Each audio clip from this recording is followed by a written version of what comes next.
تنہائی کا مطلب یہ ہے کہ جہاں آپ ہیں وہاں اور کوئی نہیں ہے، آپ کے سوا وہاں کچھ بھی نہیں ہے۔ کیا ایسی حالت کبھی انسان پر آئی ہے کہ وہ تو ہو لیکن اس کے ساتھ کوئی ہو نہیں؟ یہ حالت سٹلنس میں ہوتی ہے۔ جب آپ سٹل آتے ہیں، اب سٹلنس کی حالت کیا ہے؟ سٹلنس کے ساتھ ایمٹینس آ جائے، ایمٹی آ جائے، اس کے ساتھ خاموشی آ جائے، سائلنٹ آ جائے۔ سائلنٹ بھی ایک علامت ہے تنہائی کی، کیونکہ وہاں کسی قسم کی کوئی ساؤنڈ نہیں ہے جو آپ کو متاثر کر سکے۔ اور ایمٹی ہونا، بالکل وجود سے، ذہن سے خالی ہو جانا، کہ جہاں آپ ہیں وہاں آپ کا کوئی ساتھی نہیں ہے۔ یہاں ساتھی خیال کی صورت میں ہو سکتا ہے۔ تو آپ اس مقام پر ہیں جہاں فزیکلی باہر کی دنیا میں آپ کے ساتھ کوئی نہیں ہے، اور آپ کے اندر بھی آپ کے ساتھ کوئی نہیں ہے، صرف آپ ہی آپ ہیں۔ یہ حالت انتہائی مشکل ہوتی ہے کہ جب آپ خیالوں سے الگ ہو جائیں، جب آپ باہر کی دنیا سے الگ ہو جائیں، جب آپ ساؤنڈ سے الگ ہو جائیں، کوئی خیال آپ کے پاس نہ ہو، کسی ساؤنڈ کا آپ کے پاس گزرنا ہو، آپ کا ذہن خالی ہو، فزیکلی آپ کے ساتھ کوئی نہ ہو، تو پھر کہہ سکتے ہیں کہ میں تنہا ہوں۔ لیکن فزیکلی تنہا بیٹھا ہونا یہ تنہائی میں دلیل نہیں ہے کہ آپ تنہا ہیں۔ اگر فزیکلی آپ اکیلے بیٹھے ہیں تو خیالوں کا ایک طوفان ہے جو آپ کے ذہنوں میں گھوم رہا ہے، آپ اکیلے نہیں ہیں۔ آوازوں کی ایک جہاں ہے، آوازوں کا جو آپ کے سر پر سوار ہے، یادوں کے ساتھ، پریزنس میں، حاضر میں، تو کیا تنہا ہے؟ یہ ساؤنڈ کہاں ہے پھر؟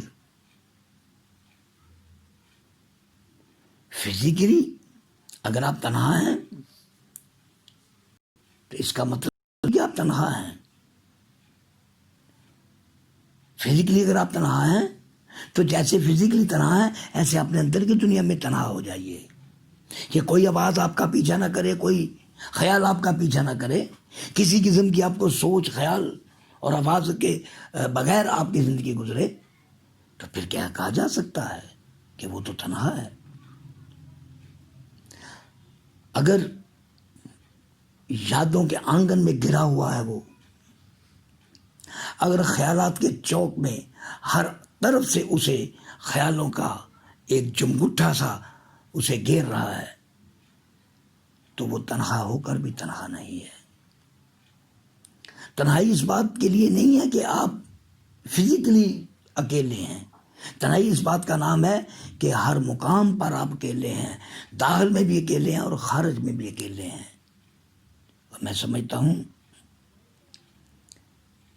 کہ اگر آپ اس مقام پر پہنچ جاتے ہیں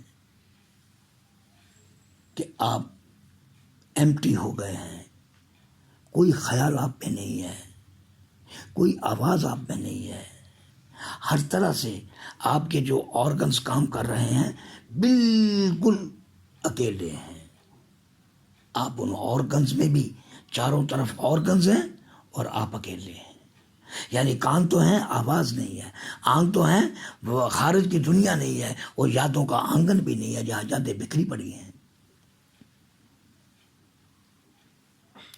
تو کہا جا سکتا ہے کہ آپ اکیلے ہیں۔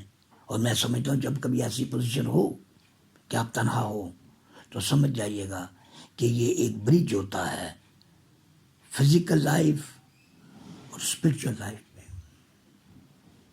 یہاں آ کر آپ کو اسپرچول لائف کے ایکسپیرینس ہونے چاہیے۔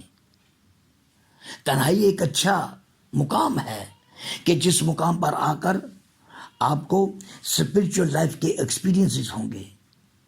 اگر آپ تنہا ہیں تو سمجھ جائیے کہ آپ ایک فزیکل لائف اور ایک اسپرچل لائف کے درمیان برج بنانے جا رہے ہیں. اور جب یہ برج بن جاتا ہے تو پھر انسان تنہائیوں کا وہ پھل لے لیتا ہے جو تنہائیوں کے دامن میں پڑا ہوتا ہے. تنہا ہو جانا بہت بڑی بات ہے. تنہا ہونے میں وقت تو لگتا ہے لیکن یہ ناممکن نہیں ہے. آپ تنہا ہو سکتے ہیں اگر آپ کو اسپرچل کی راہ پہ چلنا ہے. اگر کوئی فزیکل پاتھ پہ چل رہا ہے تو میرے نزدیک وہ تنہا ہو نہیں سکتا، کیونکہ فزیکل معاملات آپ کو تنہا ہونے نہیں دیتے. آپ اس دنیا سے جڑے رہتے ہیں، آپ اس دنیا کے ساتھ رہتے ہیں کیونکہ آپ فزیکل نیچر کی زندگی گزار رہے ہیں. لیکن اگر آپ اسپرچل لائف پہ جانا چاہتے ہیں تو پھر تنہائی آپ کا ساتھ دیتی ہے. کیوں کہ وہاں آپ اپنے سوا کسی کو برداشت نہیں کرتے. آپ کی وہ کنگڈم ہے، آپ کی وہ ریاست ہے جس میں آپ ہی خود مختار ہیں اور آپ ہی آپ ہیں کہ آپ کے سوا کوئی نہیں. اور شاید یہی وہ تنہائی ہے جس سے آپ روحانیت کی راہ لے سکتے.